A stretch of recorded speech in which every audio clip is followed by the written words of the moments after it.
Luces y sombras. Durante bastante tiempo me dediqué a la instalación de sistemas de climatización. A lo largo de los años, fui ganándome muchos clientes gracias a mi honestidad y la falta de complicaciones en mi trabajo. Afirmo que, en ese tiempo, presencié muchas situaciones y conocí a una variedad de clientes. Sin embargo, nunca me enfrenté a una circunstancia fuera de lo común que no estuviera relacionada con problemas técnicos o garantías. Uno de mis últimos encargos me hizo cuestionar mi cordura y mis deseos de seguir adelante. El terror que enfrenté y experimenté fue tan abrumador que tanto mi mente como mi cuerpo solo deseaban mantenerse resguardados, evitando salir a la calle o interactuar con otras personas. En ocasiones, cuando me aventuraba a salir, viajar en los camiones me llenaba de pavor. Imaginaba que entre la multitud aparecería la figura de un hombre inquietante, dispuesto a atormentarme. Estos eventos tuvieron lugar durante un verano en el que ya era un hombre experimentado, con numerosos trabajos realizados en toda el área metropolitana de Monterrey y sus municipios vecinos. Siempre mantuve mi integridad, cobrando lo justo, lo cual me ganó prestigio y recomendaciones. Y, especialmente en casas de alto nivel donde mis servicios eran bien remunerados. Posteriormente, me asocié con un colega que dirigía una empresa de mantenimiento, centrada principalmente en las zonas de San Pedro. En uno de sus proyectos, me llevó a un edificio de departamentos en este municipio, lugares lujosos accesibles mediante un elevador que te dejaba en el piso autorizado. La orden de trabajo provenía de uno de estos departamentos exclusivos, donde debía revisar evaporadores y realizar la limpieza necesaria.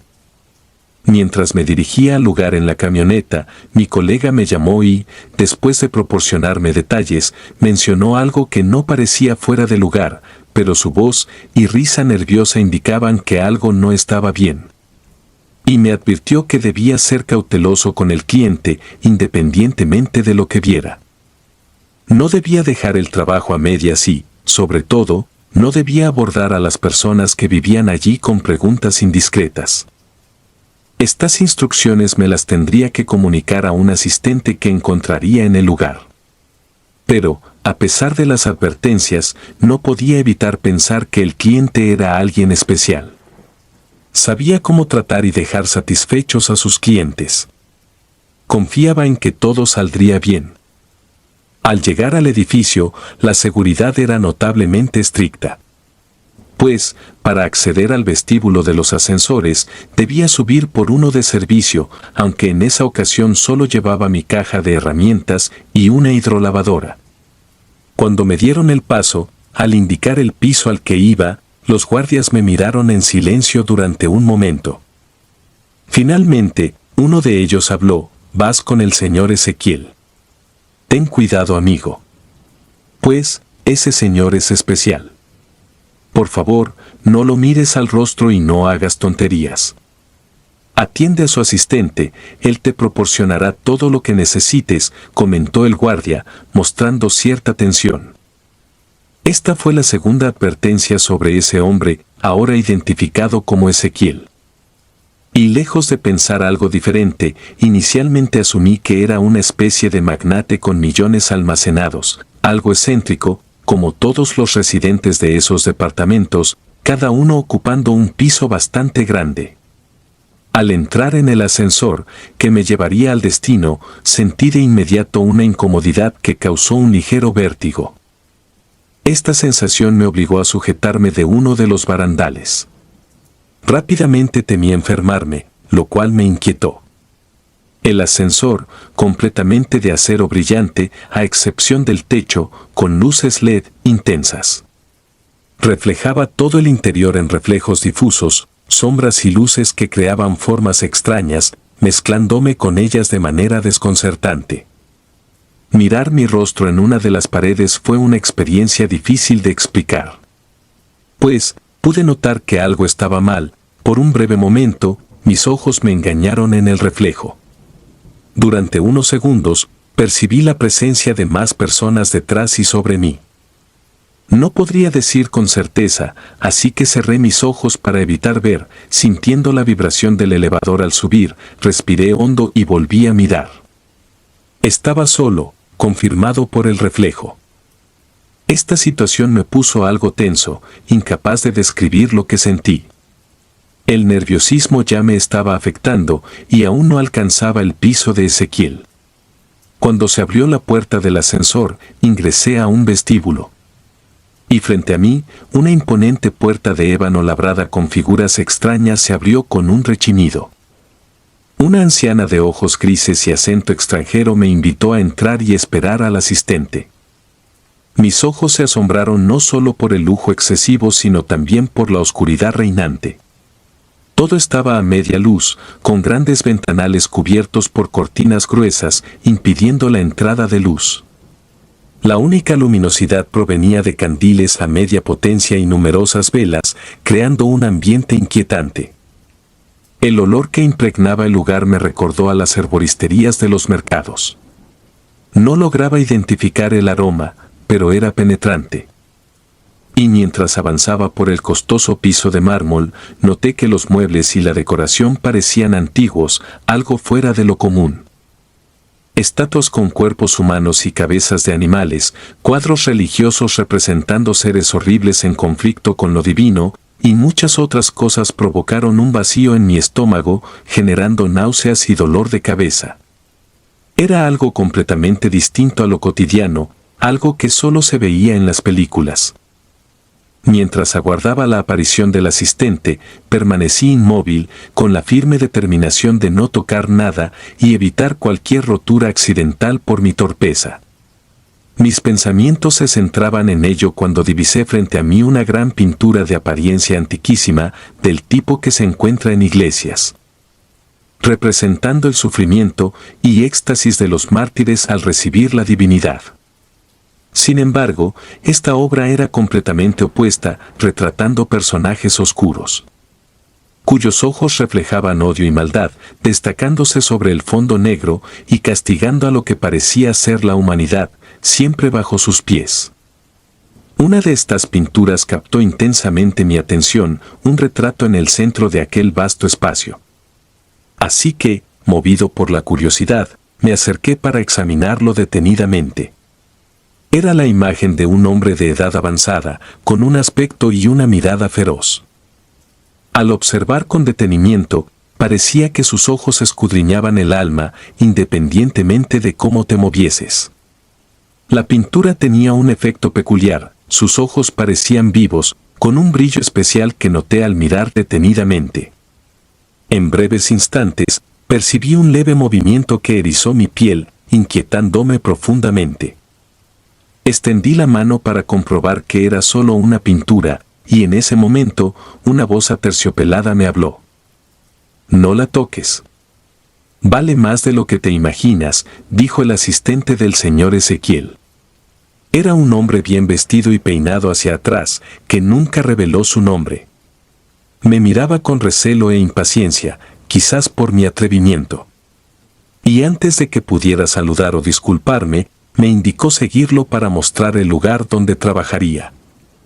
El recorrido por el departamento parecía un recorrido por un museo lleno de objetos antiguos, extraños y, por ende, valiosos. Al adentrarnos en la recámara principal, sorprendentemente, solo encontré una gran cama, algunas veladoras encendidas, un armario y una mesa con una silla de madera. La autoridad del lugar parecía distante de lo que se percibía en el exterior. El asistente señaló el evaporador, así que de inmediato me puse manos a la obra. Y al revisarlo, noté que solo necesitaba limpieza. Mientras desmontaba las piezas, sentí nuevamente esa extraña vibración que me hizo tambalear. La angustia se apoderaba de mí al no querer enfermar, pero proseguí con mi tarea. Al contar las piezas, se me cayeron un par de tornillos, provocando un leve ruido al golpear el suelo. Maldije por mi torpeza y me agaché para recuperarlos, molesto por la escasa iluminación, y sin pensarlo, encendí la luz de la habitación. Al contemplar todo con claridad, Me alerté al sentir una corriente eléctrica recorrerme por la impresión que experimenté. En una esquina de la habitación descubrí un hombre sentado en una silla de madera, el cual no había notado al entrar al cuarto, llenándome de desconcierto. Al observarlo, noté de inmediato su semejanza con el retrato, de aspecto pulcro, ojos azules tan claros que parecían carentes de color y un rostro que reflejaba a una persona sin emociones, simplemente observando detenidamente todo lo que acontecía. Una fina hebra de humo de cigarro surgió, y al hacerlo, el hombre inhaló profundamente el cigarro de hoja que fumaba. Su voz, casi quebrada por los nervios, solo le mencioné que venía a reparar el evaporador. El hombre apenas reaccionó ante mi patética explicación y presencia. Exhaló una bocanada de humo y continuó observando lo que hacía con cierto morbo. La incomodidad que experimenté fue suficiente para que mi rostro temblara. Y sin saber qué más hacer, apagué la luz, sumiendo nuevamente la habitación en penumbras. Al mirar al hombre, solo se percibía su silueta oscura y el débil fulgor de su cigarro, proyectando sombras en su rostro. Ese breve destello le confería un aspecto siniestro. Salí casi corriendo del cuarto, con el corazón latiendo fuertemente, sintiéndome confundido. Jamás me había sentido tan acobardado sin que el hombre me dirigiera palabra o hiciera algo, y no comprendía por qué. No lograba entender cómo una persona podía irradiar una energía tan abrumadora. Tuve que salir al pasillo y dirigirme a un cuarto de servicio en la entrada para lavar las piezas. No dejé de pensar en ese hombre y en la necesidad de volver a ensamblar todo con su presencia en el lugar. Esto me ponía más nervioso, comenzando a arrepentirme de haber aceptado ese trabajo. Sin embargo, ya estaba ahí, y aún me quedaba revisar otro evaporador. Después de terminar y regresar con cautela a la habitación, revisé todo de nuevo, pero el hombre se había marchado. Dejó el peculiar olor del tabaco que fumaba y un rastro de él en el lugar. Resultaba extraño, dado que hacía mucho calor en el exterior. Después de ensamblar y comprobar que todo funcionaba correctamente, respiré aliviado al dirigirme a la siguiente habitación. Debía recorrer un largo pasillo hasta el fondo, caminando lentamente sin dejar de sentir nervios. La tenue oscuridad apenas iluminada por velas, en conjunto con los objetos extraños y siniestros que dominaban las paredes, me hacían sentir aún más inquieto. No puedo explicar la manera en que ese pasillo se volvía largo e interminable, a pesar de ser solo unas cuantas habitaciones. Y a medida que caminaba, sentía que mis pasos se volvían más pesados. Aún no terminaba de sorprenderme cuando noté algo fuera de lugar en uno de los cuartos. La puerta estaba entreabierta y por breves instantes pude ver a unas personas dentro. Un señor en silla de ruedas, carente de ambas piernas, con un aspecto avejentado y lleno de cicatrices en el rostro, estaba frente a una mujer que parecía estar dándole de comer. La papilla le escurría por la comisura de los labios, cayendo en un babero sucio alrededor del cuello. El asistente del señor, al sentir mi presencia, volvió a mirarme con desprecio, haciendo que los demás también voltearan a mirarme. Fue un golpe, y sentí que el piso se abría ante mí, sin previo aviso. Y balbuceando algunas frases incoherentes, intenté preguntar algo, pretextando haberme perdido. Pero, el hombre simplemente cerró la puerta, dejándome con un sentido de incomodidad e impaciencia. Empecé a sudar sin entender realmente por qué. Continué hacia la última habitación y al estar frente a la puerta, la sensación de que el tiempo se detenía se apoderó de mí. Vi mi mano extenderse lentamente para abrir el picaporte y al sentir el frío latón en mis manos, también percibí el familiar aroma del tabaco. Una sensación horrible me recorrió de pies a cabeza, como si estuviera siendo observado. No quería voltear a mirar, así que cerré los ojos con la esperanza de abrir la puerta rápidamente. Sin embargo, un magnetismo fuerte me hizo girar y abrir los ojos. En medio del pasillo, estaba el hombre de la silla y el tabaco que aún seguía fumando. Una nube de humo parecía cubrir su rostro mientras lo exhalaba, para luego dar otra calada al cigarro. Pero, esta vez noté algo que no había visto antes, el brillo de sus ojos, un destello extraño que me estremeció. Jamás había visto a alguien con ese brillo inquietante, y un torrente de temor me hizo temblar las piernas. Luego, el hombre simplemente se retiró hacia atrás, desapareciendo en la oscuridad del fondo. En ese momento, deseé huir de allí y dejar todo, pero la cordura y el sentido común me indicaban que eso no sería una buena idea.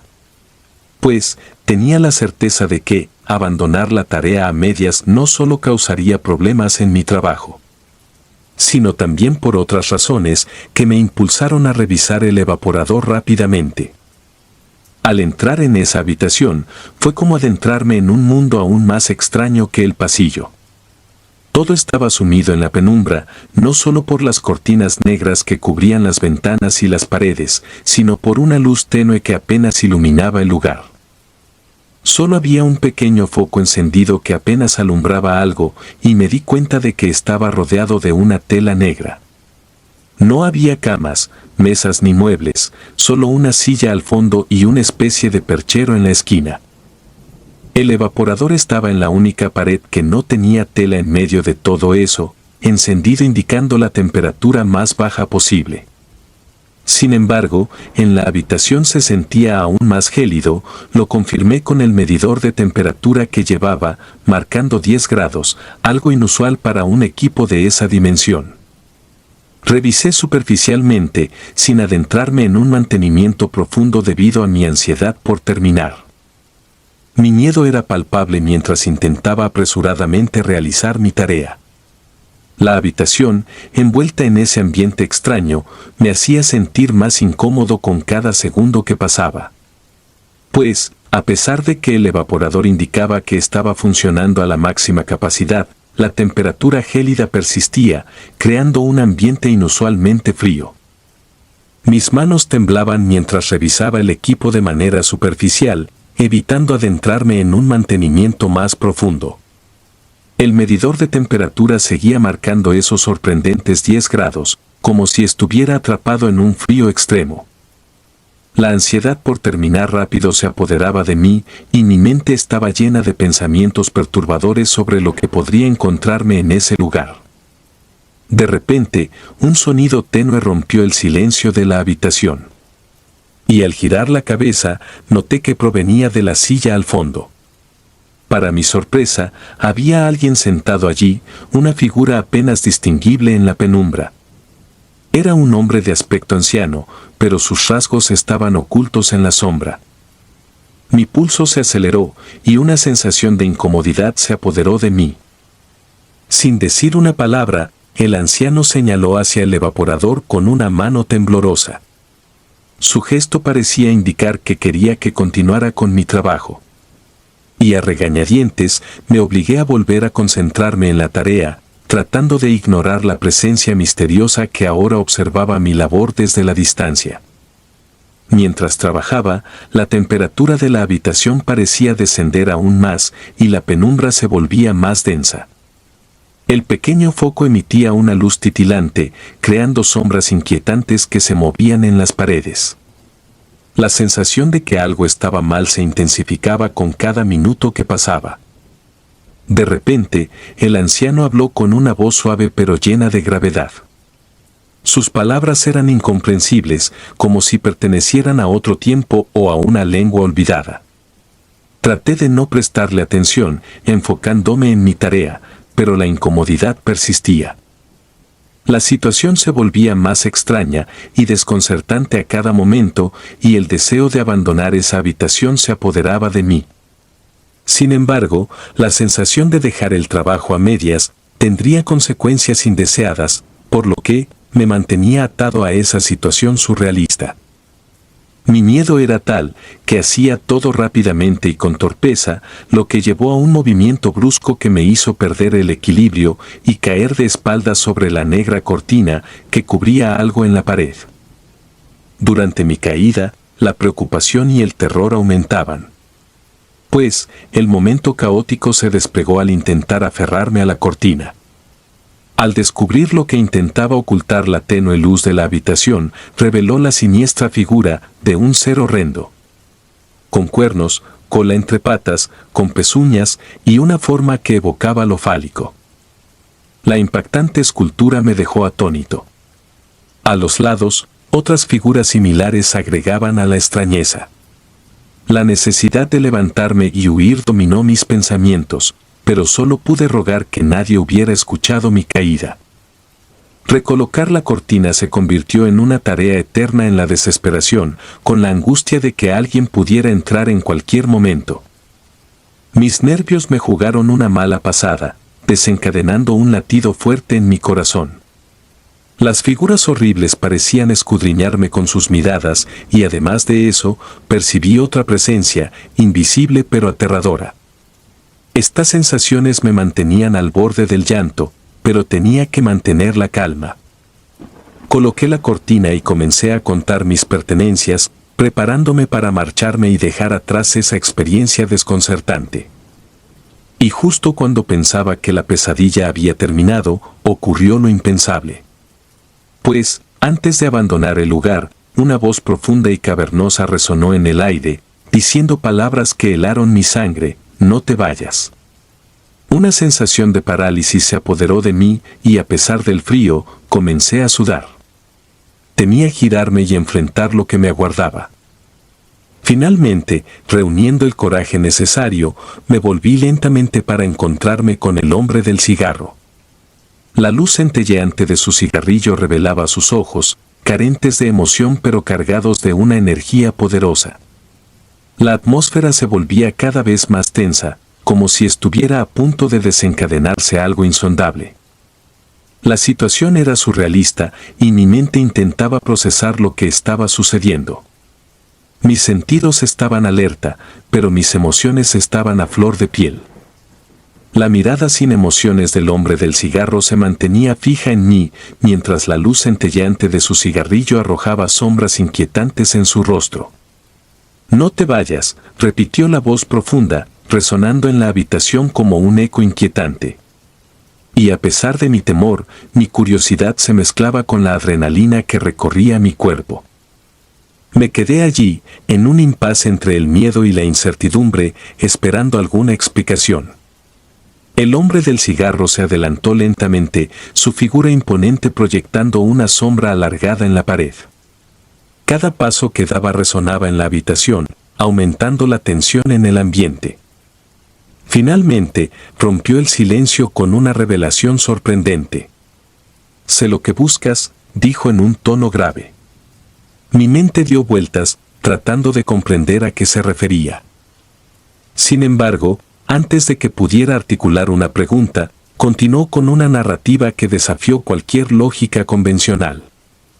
Habló de su conexión con dimensiones más allá de nuestra comprensión, de fuerzas que trascendían la realidad que conocemos. Cada palabra suya resonaba en mi mente, tejiendo una trama de misterio que desafiaba mi escepticismo. Y aunque mi formación era en la investigación de eventos paranormales, esto iba más allá de cualquier cosa que hubiera encontrado antes. A medida que hablaba, la habitación parecía transformarse, como si estuviera entrando en un reino desconocido. El miedo me impulsó a correr hacia la puerta. Salí y me quedé en la sala principal. El asistente no estaba, pero todos parecían conocer lo sucedido. Así que, esperé en la puerta, y en segundos, el hombre salió de la habitación donde atendían al viejo de la silla de ruedas. Se acercó impaciente, con ojos que nunca olvidaría. Me entregó una tarjeta negra con un número telefónico y palabras inolvidables: «Te lo manda el maestro. Estarás en gran necesidad. Llámale para que te ayude». Y sin entender completamente, me despedí y salí rápidamente por el ascensor. Mientras descendía, anhelaba con fervor poner fin a esta tortura. Mis temores se hicieron realidad cuando las luces internas parpadearon. Breves instantes de parpadeo hicieron temblar mi ser al sentir la presencia cercana, reflejada en las paredes metálicas. Juraría que vi al hombre del cigarro en ese sutil destello de su tabaco, cerrando los ojos anticipando lo peor. Cuando el ascensor se detuvo en el vestíbulo, los guardias, visiblemente preocupados, me dieron la salida sin hacer preguntas. De regreso a casa, aliviado por haber concluido esa experiencia, no podía dejar de reflexionar sobre lo irreal e inexplicable que viví. Al recordar las últimas palabras del asistente, decidí apartar esos recuerdos, seguir adelante y nunca volver al edificio. Con el tiempo, mi esposa consiguió empleo y nuestras vidas comenzaron a mejorar. Pero a veces, despierto con el impulso de marcar el número, pero resisto. La voz en el cerro. Esta libreta, más que tratarse de una clase de diario, es un apunte extenso de los resultados en mis aprendizajes y prácticas. Si no aprendes a manipular el medio aprende a manipularte a ti. Supongo que nada de lo que estoy por escribir hubiese ocurrido, de no ser por la llegada de un sueño que no me dejaba en paz. A diario, después de cumplir tanto en las cosas de la casa como en las de la escuela, al irme a dormir, siempre soñaba que subía hasta la punta de un cerro. Y aunque conocía la forma en la cual podía llegar, cada vez que despertaba me parecía extraño que soñase con ello, pues, hasta donde recordaba, nunca visité ese lugar con el que soñaba. Pues en aquel sueño, una vez que llegaba hasta lo más alto, formaba un círculo con veladoras negras y me sentaba al centro de este, con los pies descalzos apoyándose en la tierra y en las hierbas. Después, siendo de noche, miraba a las estrellas y una voz grave me hacía plática. La voz siempre me decía que en la naturaleza se encontraban los elementos necesarios para poder manipular a cualquier ser vivo. Diario, y sin excepción, el sueño concluía ahí. Creía entender el mensaje que se esforzaba por darme esa voz, mas nada quedaba claro.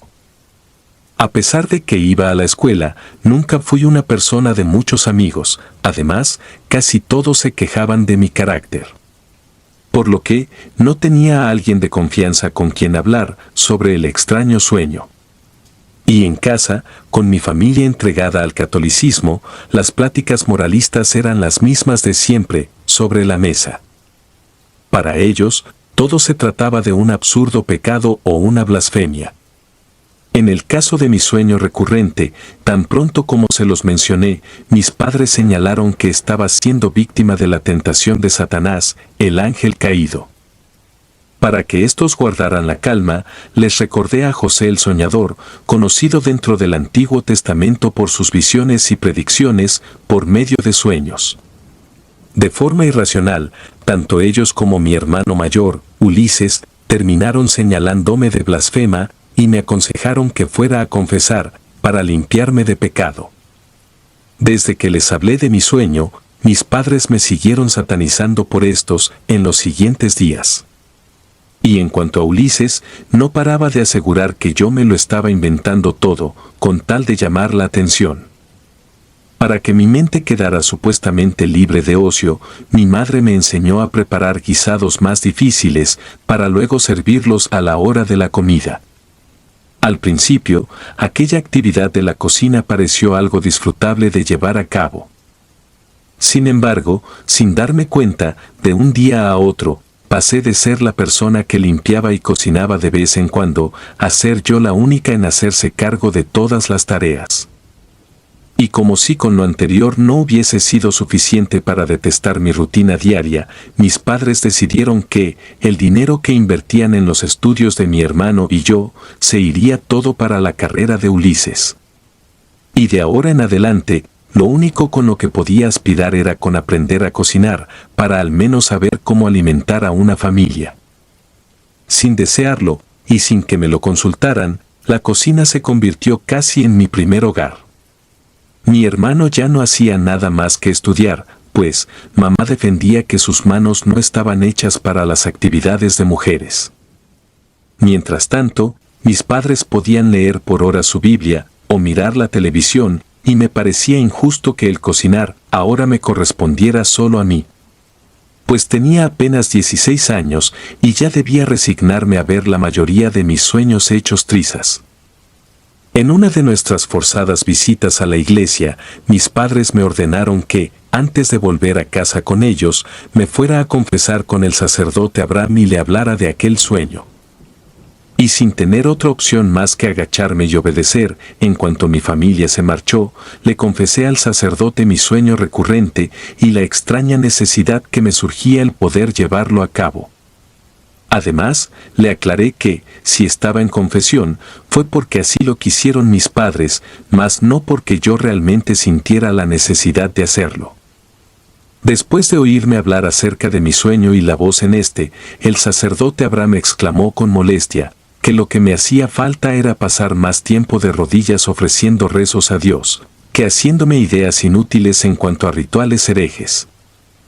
Por lo que, disgustada por su respuesta tan sosa, abandoné el confesionario en ese instante, aunque sabía que era algo incorrecto, y le dije que no era más que el títere de una religión. Antes de abandonar la iglesia, el sacerdote Abraham caminó tras mis pasos, tan solo para poderme gritar que ya no sería más bienvenida a la iglesia. Alzándome aún más la voz, agregó, Magdalena, tú nunca dejarás de ser la esclava de tu familia. Confieso que el coraje que sentí fue enorme, pero me resistí a seguirle la discusión, pues, tarde o temprano lo haría pagar, de esto estaba segura. Al salir de la iglesia, me dirigí al mercado y compré una bolsa con veladoras negras y después la oculté detrás de mi casa. Y al llegar la noche, ya no lo consideré más. Salí de la casa a escondidas, tan pronto como estuve segura de que todos se habían quedado dormidos. Luego de tomar mi bolsa con veladoras y cerillos, me dirigí al cerro. Sabía que tomaría un tiempo considerable el llegar hasta arriba, pero estaba dispuesta a descubrir qué me sucedería una vez que llegara. A obscuras y con el sonido de las plantas y los animales, fui capaz de seguir el camino que el sueño me dictó. Cuando por fin conseguí llegar, me apresuré a formar el círculo de veladoras, para después quedarme adentro de este y comenzar a prenderlas. Teniendo los pies descalzos, me quedé en silencio, simplemente a mirar al cielo. A los pocos minutos, comencé a tener sensaciones extrañas. Sentía que estaba siendo vista por algo de intenciones malignas. Me sentí cada vez más y más vigilada. De pronto, quise abandonar el círculo de velas y bajar de allí corriendo. No sé bien en qué forma podría explicarlo. Tenía la sensación de que estaba siendo acechada y algo estaba por sucederme. En distintas ocasiones, escuché hablar acerca de las fuerzas tanto buenas como malas que se ocultaban en los cerros. Existían lugares que quedaban muy a nuestra vista y, sin embargo, lograban mantener ocultos a sus mayores secretos. Después de verme acorralada por el terror, sentí como si alguien me soplara en la cara, pero no había nada más a la vista. Aquello era algo que se podía sentir, más que escuchar. Se podía percibir una energía pesada, mas no era algo que yo pudiese señalar. Y sin hacerse esperar más, la voz en el cerro se manifestó. Se podía percibir la maldad de un ángel caído, con tan solo escucharla en los primeros segundos. Lejos de manifestarse como algo con cuernos, era una clase de susurro. Se distinguía que la voz era grave, pero ni siquiera tenía un tono fuerte. Sabía que estaba hablando con un demonio, y no necesitaba verlo o ponerlo a prueba para saberlo. Pues, este ser infernal, que se comunicaba a través de susurros, me dijo que el haber hecho caso a su llamado fue el primero de los pasos por el cual logramos establecer contacto. No obstante, la siguiente orden que debía de acatar para demostrar que era digna de sus obscuros conocimientos era la de tener que sacrificarle a 3 aves específicas, un gallo, una paloma y un cuervo. Debía ser precisa en cada aspecto, a cada una le debía cortar la cabeza, para después derramar la sangre en el piso de mi círculo del conocimiento y las 3 cabezas colocarlas en los puntos estratégicos que me ordenara. Antes de marcharme, apagué cada una de las velas, sin moverlas de su lugar. Tuve que bajar en la forma más apresurada que pude, con el creciente temor a que alguien de mi casa se hubiese dado cuenta de mi ausencia. Pero por fortuna, mi huida pasó desapercibida. A la tarde siguiente, con el pretexto de salir a conseguir lo necesario para la comida, me desvié rumbo al mercado de Sonora, dado que no se me ocurrieron formas más eficientes y rápidas para conseguir a las 3 aves. En dicho mercado, con fama de ser uno de los preferidos de los brujos, comparé los precios. Allí conocí a un hombre misterioso, al que le decían Don Octavio. Antes de pedirle las 3 aves, éste me miró con mucha insistencia a los ojos, como si de esa forma tratara de leerme la mente. Después de venderme a las aves, vi cómo el hombre se quedó en su local con una cara bastante pensativa. Así como hice con mi bolsa de veladoras, la jaula con las aves la dejé oculta a cierta distancia de mi casa. Para la segunda noche, volví a situarme en el mismo lugar de aquel cerro. Después de vivir 16 años con las manos limpias, le arrebaté la vida a los 3 animales, dejándolos sin cabeza uno a uno. El conocimiento requería de sacrificios, eso fue lo primero que entendí y lo que más estaba dispuesta a ofrecer. Hecha la entrega de sangre, el demonio de los susurros me preguntó qué era lo que yo más deseaba saber, a lo que, instantáneamente, le respondí que deseaba aprender a manipular a los demás seres vivos. Él mencionó que, en nuestro medio existían cosas para curar, así como componentes para enfermar de forma severa. A pesar de que las 2 partes eran de mi interés, hice demasiado énfasis en mi curiosidad anormal por las cosas dañinas. Puede que solo haya querido sentirme con poder, o quizá, estaba desesperada por someter a aquellos a quienes ya no les guardaba aprecio. En esa ocasión aprendí sobre qué hierbas y qué oraciones era necesario pronunciar para causar enfermedad en menor medida. En noches posteriores, dado que necesitaba practicar lo aprendido, comencé a probar con animales vivos. Con el señor Octavio conseguía lo que no estaba a mi alcance y aprovechaba que los demás dormían para preparar mis menjurjes. Con perros y gatos aprendí a provocar ceguera, males respiratorios y estados de inmovilización e incluso hemorragias internas. Mucho se hablaba de gente que iba a parar a los hospitales por ingerir alimentos con brujería y ahora estaba comprobando la veracidad de las advertencias. Pues, no en vano los enamorados tenían fama de hacer trampa por medio de la comida, y no en vano se le acusaba a la gente perversa de asesinar a sus enemigos, por medio de un simple plato de sopa.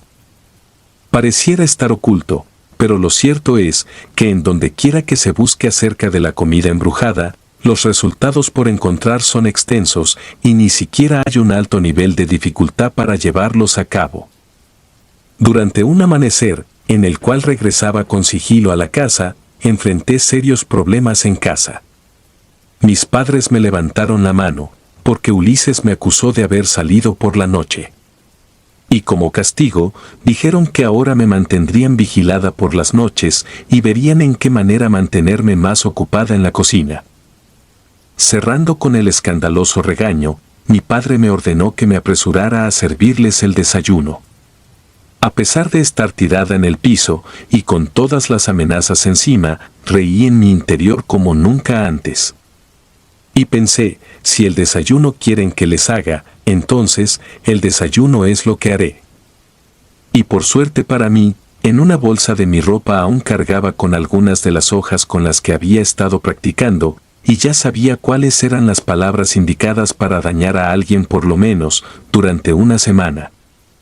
Mientras preparaba sus desayunos y esparcía lo que era necesario sobre ellos, pronuncié, maledico tibi, ut damnum inferre habe intus.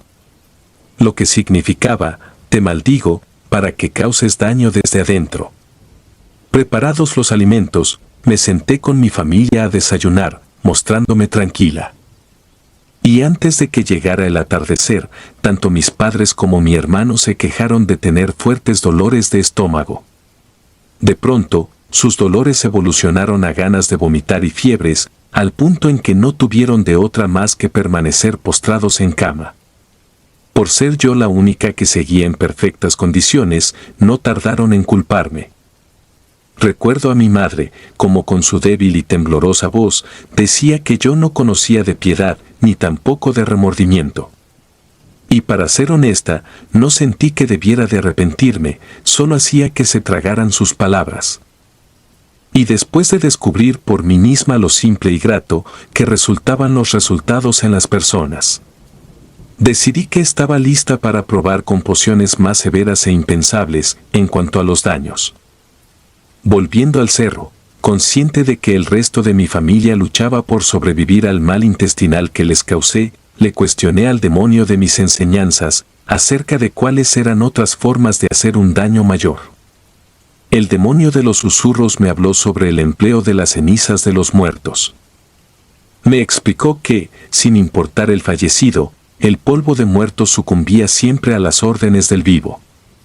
Luego de preguntar en dónde es que podía conseguir dichas cenizas de muerto, me sugirió que lo consultara con don Octavio.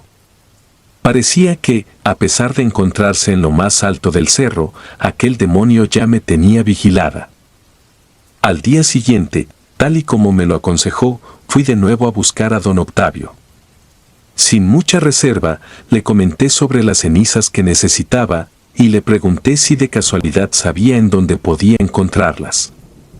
Don Octavio me respondió que, en efecto, contaba con ellas, pero, a cambio de dármelas, quería saber de dónde es que estaba recibiendo tal conocimiento de brujos avanzados, siendo yo alguien de aspecto demasiado joven.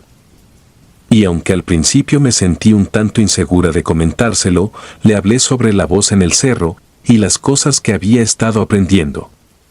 Dicho esto, Octavio me confesó que contaba con cierto don para percibir las intenciones de quienes se les acercaban. Dijo que pudo percibir mi maldad a kilómetros.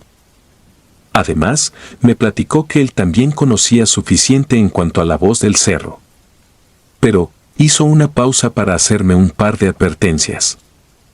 La primera de ellas era que cada persona a la cual se me ocurriera dejar sin vida, haciendo uso de mis conocimientos, me dotarían de más poder, siempre y cuando yo mantuviera una vida solitaria. Algo que el demonio de los susurros nunca me dijo, fue que el vivir en eterna soledad y sin descendencia era otra de sus condiciones. Don Octavio dijo que, quizás, la plática que en ese momento estábamos teniendo, era una de las maneras en que el demonio me lo estaba haciendo saber. ¿Y qué sucede si no hago caso?, se me ocurrió preguntar. El hombre me dijo que la ira de aquel demonio de los susurros tarde o temprano me azotaría a mí y a mi descendencia, por medio del mismo conocimiento que me fue otorgado. Cuando parecía que no había más por decir, Octavio me dio un pequeño frasco con cenizas, insistiendo en que tuviera cuidado con la cantidad que utilizara. Mi familia seguía convaleciendo en cama y era completamente mi decisión. Él, si los iba a ayudar a sanar, o si, por el contrario, me deshacía de ellos, para más tarde encontrar la forma de salir adelante por mis propios medios. Llegué a la casa. Todos seguían en cama sufriendo, y lo que me hacía quedar a mí como una completa psicópata, era que no sentía absolutamente nada por ellos. ¿En verdad quieres sanar?, le pregunté a mi padre, mientras que con una cuchara le llevaba a su boca un ordinario caldo de pollo. Al verlo asentar con tristeza, le dije que eso hubiese sido mejor que lo considerara momentos antes de golpearme. Hay algo que es 1000 veces peor que una persona rencorosa y vengativa, y eso es una persona de rencores y venganza, con la brujería a su disposición. En mi caso, siempre fui una mujer llena de amarguras y rencores, y eso ahora resultaba lo bastante peligroso para cualquiera que me tuviera cerca. La siguiente persona en mi lista de sufrimiento por repartir era el sacerdote Abraham. Y más que causarle un daño lo suficientemente grande como para terminar con él, haría algo mucho peor. A este le serviría de comer algo tan nocivo para su ser, que lo haría perder el gusto por la vida, hasta que fuese él mismo quien acabara con ella. Volví a entrar a la iglesia, con la falsa excusa de querer pedir disculpas. A pesar de parecer extraño ante los ojos de los demás, le llevé personalmente al sacerdote una caja con galletas espolvoreadas y le ofrecí mi perdón por lo último que le dije en nuestra discusión. El sacerdote aceptó con los brazos abiertos y dijo que haría de esas galletas su cena perfecta. Regla número 1 de la brujería: nunca ingieras alimentos de un par de manos que no sean las tuyas. Ya no volví a aparecerme por la iglesia hasta la mañana en que recibí la trágica noticia. Las vecinas más entrometidas me contaron que el estado de ánimo del sacerdote pareció cambiar de la noche a la mañana, denigrándose tanto que en un punto incluso dejó de poner buena cara durante las misas. Y finalmente lo hallaron muerto, colgando adentro de la propia iglesia. Sabía que lo que estaba haciendo era cruel, sin embargo, continuaba careciendo de empatía o tan siquiera lástima. Creo que esa era la clara diferencia entre la brujería blanca y la oscura. Mientras que una sanaba y velaba por el bien general, la otra controlaba y perjudicaba a su prójimo. Muerto el sacerdote, recibí otra imagen en mis sueños sobre un posible futuro. En esta, yo me hacía cargo de mi propio negocio de comida, y de ahí tenía lo necesario para seguir adelante sola. Mi familia seguía convaleciendo en cama, y era completamente mi decisión si los iba a ayudar a sanar, o si, por el contrario, me deshacía de ellos, para más tarde encontrar la forma de salir adelante, por mis propios medios. Para muchos, esto último hubiese sido una decisión impensable. Sin embargo, para mí, sentía que los pasos ya estaban más que trazados. Al verlos retorcerse en sus camas, solo podía pensar en el futuro que me aguardaba, por lo tanto, no moví ni un solo dedo para impedir que se marcharan. Y eso sucedió, mis padres y mis hermanos se fueron, hasta que regresaron a mis manos hechos cenizas, cenizas que me servían en mis próximas hazañas. Ahora vivía sola, la casa era completamente mía, y tenía un nuevo, aunque modesto, negocio que sacar adelante. Inaugurado el negocio, a un lado del mercado, fue el señor Octavio quien me dijo que conocía a algunas personas quienes podrían estar interesadas en pagarme con tal de que les vendiera de mis comidas especiales y trabajadas.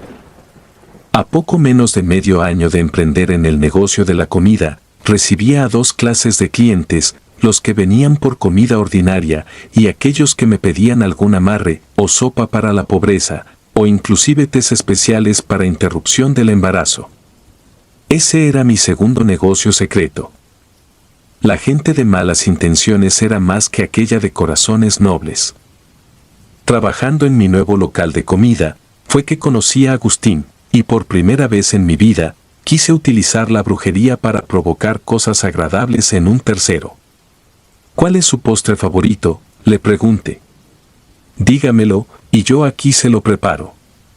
Por un momento de mi vida, olvidé que estaba traicionando una de las normas importantes. Justo cuando el negocio creció, y estaba a punto de casarme con Agustín, volví a subir a la punta del cerro, recordando aquellos tiempos en los cuales acostumbraba subir a diario.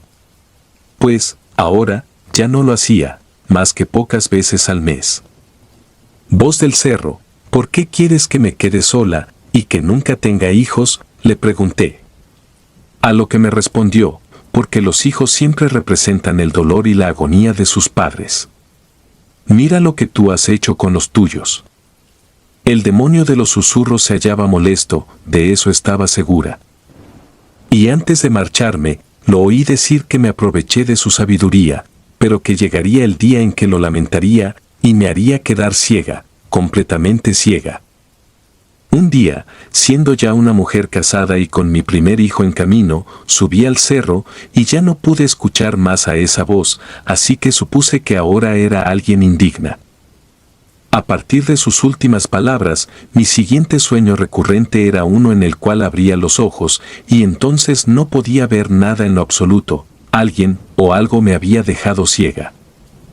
Y para evitarme problemas, decidí guardar mi propia brujería bajo llave y dentro de un cajón. No sé qué sucederá con Agustín, ni en mi vida como madre, pero, lo que sí sé, es que estoy dispuesta a seguir causando mal y cobrar por ello. Siendo siempre precavida con la comida de otros, para evitar el supuesto castigo que me aguarda. Misión. Hace más de una década, formé parte de las fuerzas especiales en un momento tenso en la frontera norte del país. En una noche común, nos asignaron una operación crucial planificada desde altas instancias. La misión consistía en destruir 8 altares ubicados en una de las ciudades más peligrosas, dedicados a la Santa Muerte. Este operativo tenía como objetivo golpear fuertemente a la organización criminal que controlaba la región. Y estos altares fortalecían la mentalidad sectaria de los miembros de la organización, facilitando su reclutamiento, especialmente entre los jóvenes. Y para llevar a cabo esta tarea, se requirió la participación de un pelotón con 51 elementos, incluyendo al sargento, sargento primero y mayor.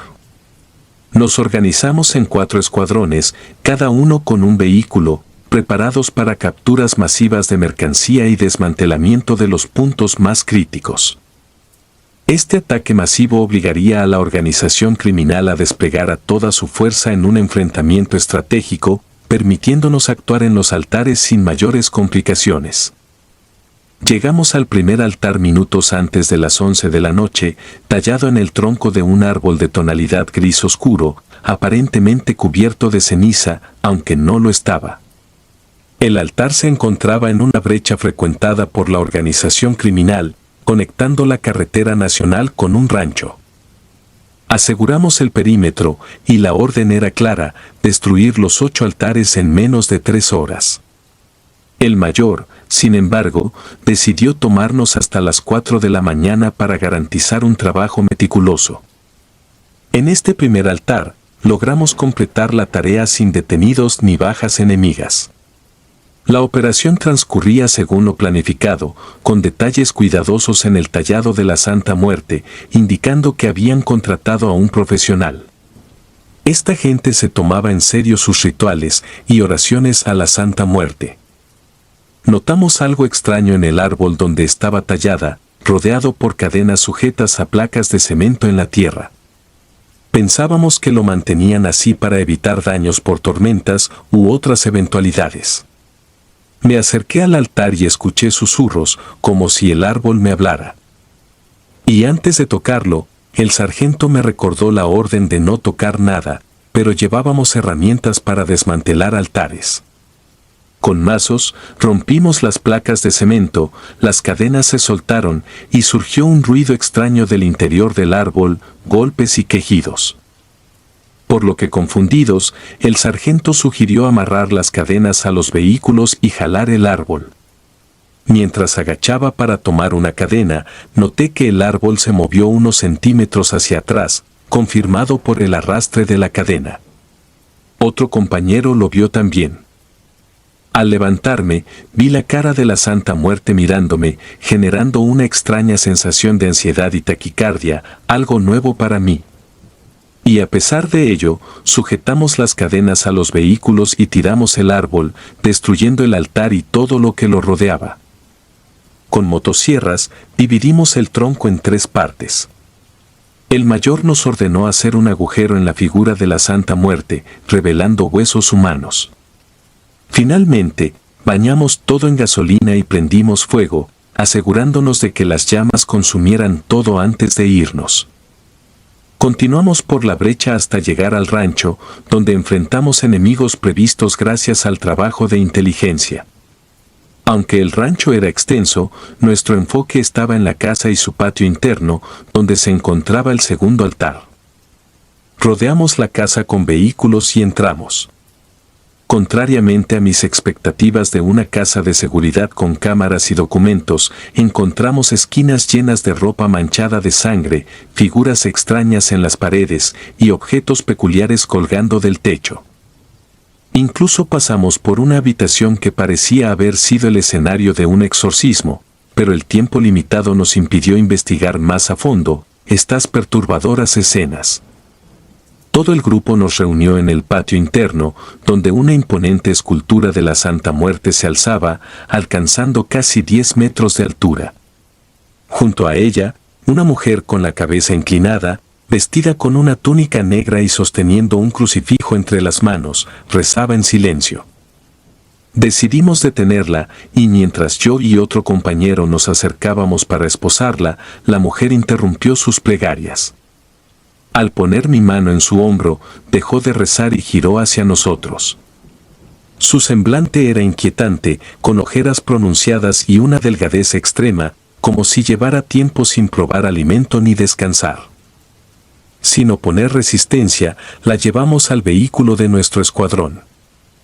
Mientras mis compañeros preparaban mazos para cumplir la orden de destrozar todo en la casa, aproveché para regresar al cuarto central, que parecía ser el epicentro de los rituales.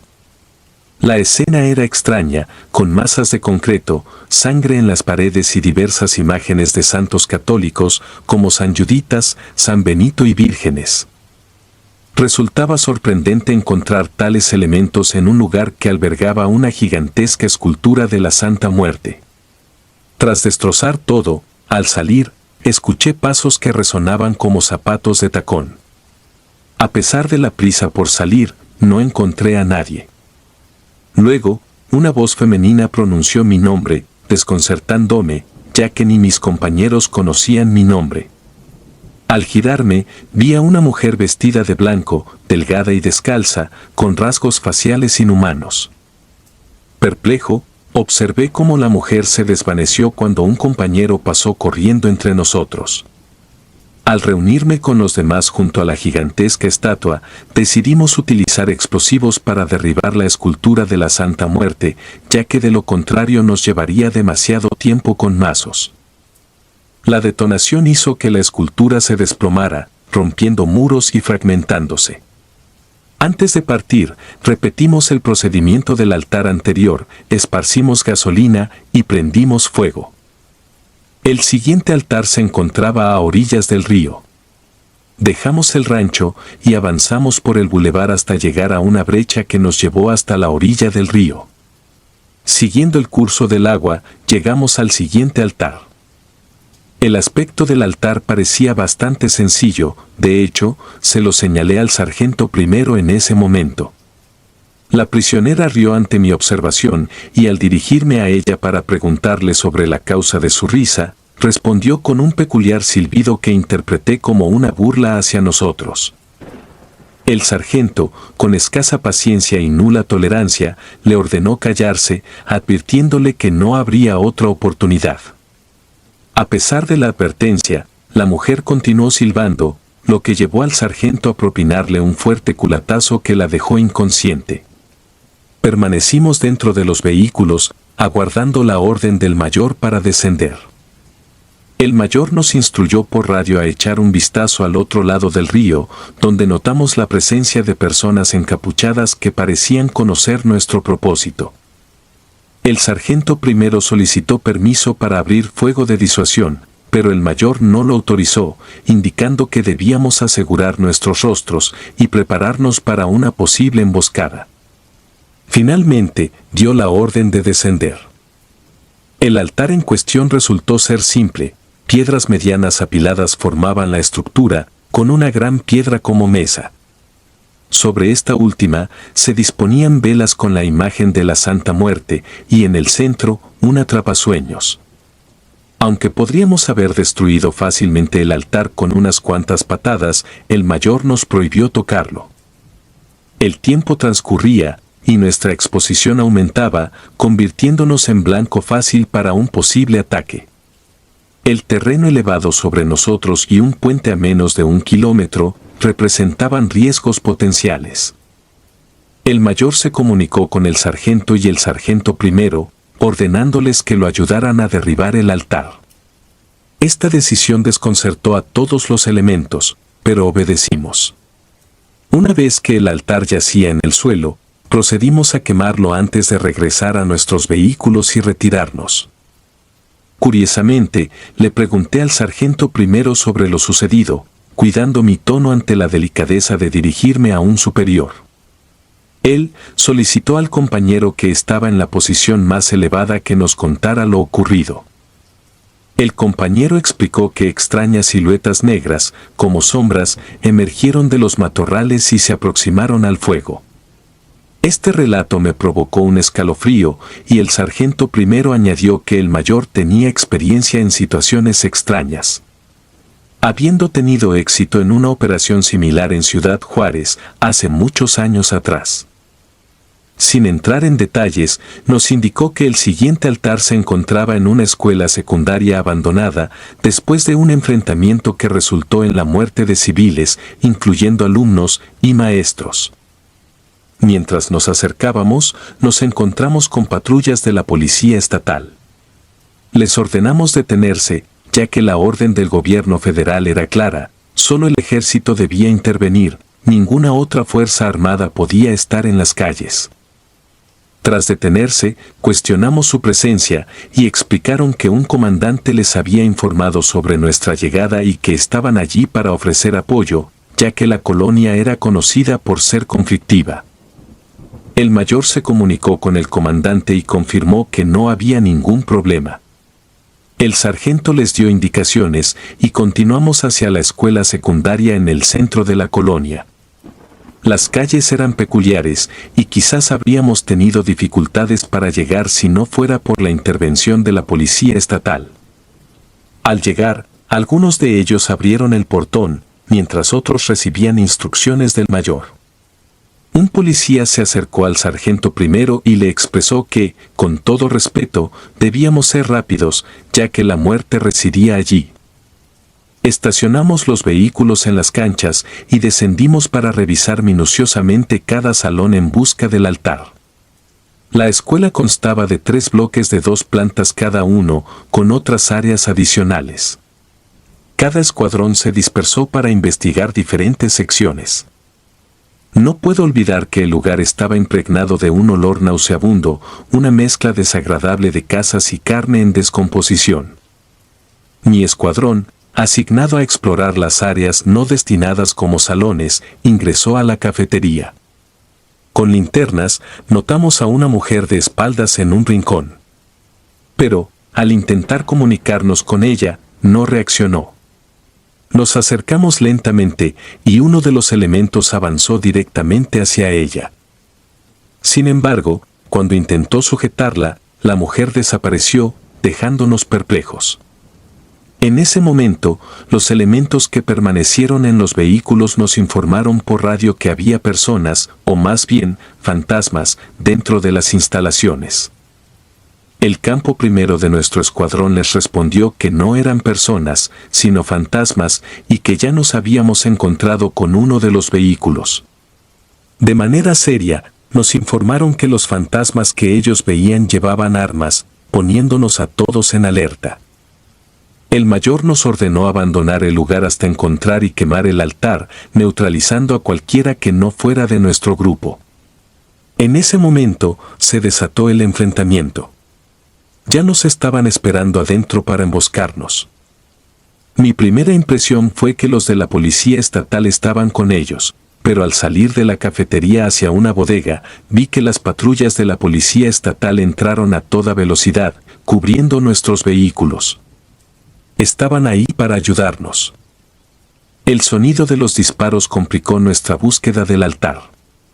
Nos llevó 20 minutos localizarlo, aunque desconozco cuál escuadrón lo encontró, lograron destruirlo y quemarlo. El mayor emitió la orden de abandonar el lugar al informarnos por radio que más miembros de la organización criminal se dirigían a la escuela, entrando saltando la barda sin que los viéramos llegar. Afortunadamente, logramos escapar, con las patrullas de la policía estatal liderando el camino, y agradecemos mucho su ayuda. Sin embargo, a varios kilómetros de distancia, surgió un problema al dar una curva.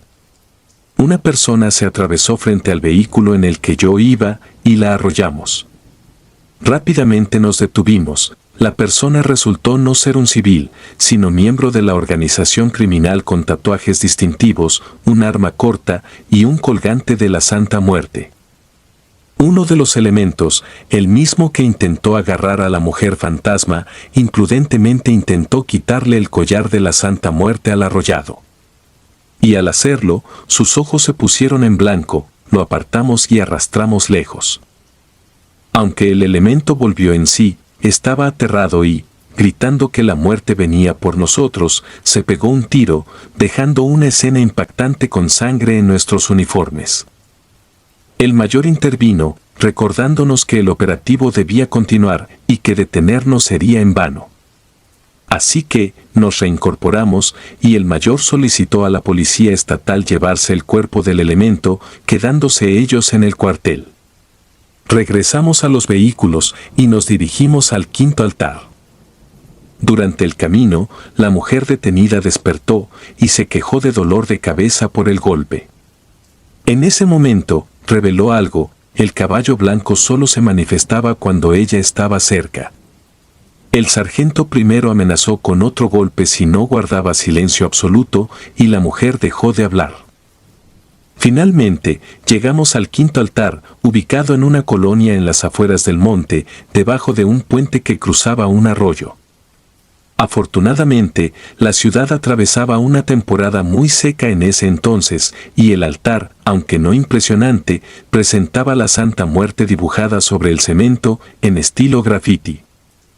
A los pies del graffiti, había muñecas o figuras que, a simple vista, parecían estar hechas de cabello humano.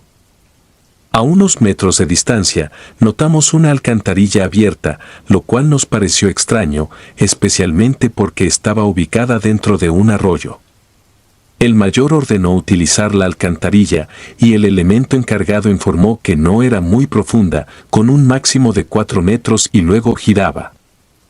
Destruir el altar fue fácil, rociamos con gasolina las extrañas figuras y, por precaución, también la pared dañada. Estábamos a punto de prender fuego cuando un sonido extraño surgió de lo más profundo de la alcantarilla, un crujido o algo arrastrándose, difícil de identificar debido al eco. El mayor señaló que nos detuviéramos ante ese ruido, quedamos en silencio y quietos. Sin embargo, otro sonido, más similar al de un animal grande, nos hizo pensar en un cocodrilo, ya que el arroyo estaba cerca del río. El mayor sugirió rodear la alcantarilla y prepararnos para abrir fuego. Otra respiración pesada y vapor salieron de lo profundo de la alcantarilla, revelando un par de ojos blancos y un rostro oscuro con cuernos, claramente no humano. El sargento ordenó mantener la posición, mientras otros iniciaban el fuego desde el interior de la alcantarilla. Pequeños sonidos continuaban saliendo, creando una sensación incómoda, como si el poseedor de esos ojos blancos estuviera preparándose para atacarnos. Afortunadamente, el fuego hizo su efecto y todos regresamos a los vehículos para abandonar el lugar en dirección al siguiente altar. Durante el trayecto, uno de los elementos que compartía vehículo conmigo preguntó si habíamos notado la tierra lodosa al lado de la alcantarilla. Ninguno de nosotros lo había percibido, así que le preguntamos qué había en ese lodo. Nos informó sobre huellas extrañas, grandes y separadas, posiblemente las huellas de lo que se encontraba dentro de la alcantarilla. Al llegar al siguiente altar, ubicado en las afueras de la ciudad, en un basurero, un guardia nos permitió entrar rápidamente al abrir el portón y, aunque pudimos ver su rostro, decidimos no incomodarlo, agradeciendo que evitara la molestia de derribar el portón. El hedor nauseabundo nos envolvía cuando nos adentramos en el basurero. Nos dividimos en escuadrones para explorar a pie entre la tierra y la diversidad de desechos. Fue entonces cuando uno de los elementos notó que algo nos acechaba desde el aire. Eran pájaros negros gigantes, más grandes que las águilas. No podían ser buitres, la región no los alberga y, además, estos pájaros tenían ojos rojos, detalle que los buitres no poseen. Mientras continuábamos nuestra búsqueda, los pájaros volaban en círculos a nuestro alrededor y solicitamos autorización para dispararles. Aunque no abrimos fuego, logramos que se alejaran. Lo más inquietante fue que, mientras se retiraban, Parecía como si esos espeluznantes pájaros negros murmuraran como si fueran personas. El basurero se extendía por varios kilómetros cuadrados y finalmente un escuadrón informó que había encontrado el altar en la cima de las montañas de basura que rodeaban la zona. Al llegar, vimos un espectáculo impactante. Aunque no tan imponente como el de la casa del rancho, ni tan detallado como el primer altar, este del basurero tenía un aspecto más tétrico. Un caballo blanco, casi en los huesos, caminaba hacia atrás dando vueltas al altar. Aunque el mayor quería proceder, el sargento primero compartió la información que la detenida nos había revelado sobre el caballo blanco manifestándose cuando la muerte está cerca. Así que, dadas las circunstancias y lo que habíamos presenciado esa noche, decidimos tomar en serio cualquier advertencia. Por lo que, optamos por separarnos y rodear el altar, observando cómo el caballo parecía no reaccionar a nuestra presencia. En espera de la orden para proceder, un elemento avistó a una persona acercándose. Apuntamos con armas y linternas, pero resultó ser un anciano que caminaba despacio, aparentemente ciego, ya que no le molestaba la luz. Evitamos que se retirara, pero continuó avanzando hacia nosotros. El mayor ordenó bajar las armas y pidió a 3 elementos, incluyéndome, que lo interceptáramos. Bloqueamos su paso, y el mayor le preguntó qué hacía allí, advirtiéndole sobre la desobediencia a una orden. El anciano, a quien suponíamos ciego, alzó la mirada y alineó sus ojos con los del mayor, afirmando que ese era su territorio y que nosotros éramos los intrusos. A petición del mayor, lo retiramos del lugar y lo llevamos hacia la salida. Al adentrarnos, el guardia desapareció, probablemente se retiró al momento de nuestra entrada. Dejamos al anciano en la orilla de la carretera y se alejó caminando. Mientras regresábamos, escuchamos disparos y una explosión cerca de donde habíamos dejado los vehículos. Uno de los acompañantes sugirió llevar la gasolina, pero argumenté que con la explosión ya todo se había dispersado. Permanecimos esperando a los demás, quienes regresaron después de algunos minutos. Subimos a los vehículos y abandonamos el lugar. Solo nos quedaban 2 altares, eran aproximadamente las 3 de la mañana. El siguiente altar estaba en la misma carretera del basurero, pero en el extremo opuesto. Nos dirigíamos a toda velocidad cuando el contacto del mayor informó que los refuerzos de la organización criminal llegarían a la ciudad en media hora. Y en menos de 5 minutos, el superior del mayor le aconsejó que concluyéramos el operativo, ya que, con la llegada de los refuerzos, todas las unidades se retirarían al cuartel, dejándonos solos. Aunque conscientes del riesgo, decidimos completar la misión en honor a nuestro compañero caído. Llegamos al 7º altar en 10 minutos, tardamos 50 en mantenerlo y prenderle fuego. Nos quedaban 15 minutos antes de llegar al último altar, situado en el centro de la ciudad. Sabíamos que el tiempo era ajustado, pero ideamos un plan: atravesar el local con vehículos. Nos dirigimos hacia el centro de la ciudad, pero la mujer detenida comenzó a susurrar cosas extrañas, irritándonos bajo la intensa presión. Un elemento la golpeó, pero en lugar de callarse, comenzó a carcajearse. La situación me superó, así que abrí la puerta del vehículo y la arrojé. El impacto confirmó su muerte. El sargento primero me miró sin decir una palabra, aunque no aprobaba mi acción, comprendió las circunstancias. Estábamos a punto de llegar al último altar cuando nos informaron por radio que los refuerzos habían llegado, y todos nuestros compañeros se retiraron al cuartel. A unas 4 cuadras del destino, camionetas del bando contrario nos alcanzaron, iniciando una intensa balacera. A pesar del enfrentamiento, no nos detuvimos. La gente opositora traía camionetas blindadas y la situación se volvía cada vez más tensa. Finalmente, divisamos el último altar. 3 esculturas de la Santa Muerte, cada una de diferente color, rojo, azul y negro, sentadas en tronos decorados con esmero. El lugar estaba iluminado por veladoras. Nos lanzamos sobre el altar, rompiendo vidrios, atravesando paredes y pasando por encima de las esculturas. Luego, nos dirigimos al cuartel en medio del caos. A pesar de los disparos y algunos heridos, nadie más perdió la vida. Fue un momento caótico, nunca antes me sentí tan cercano a la muerte.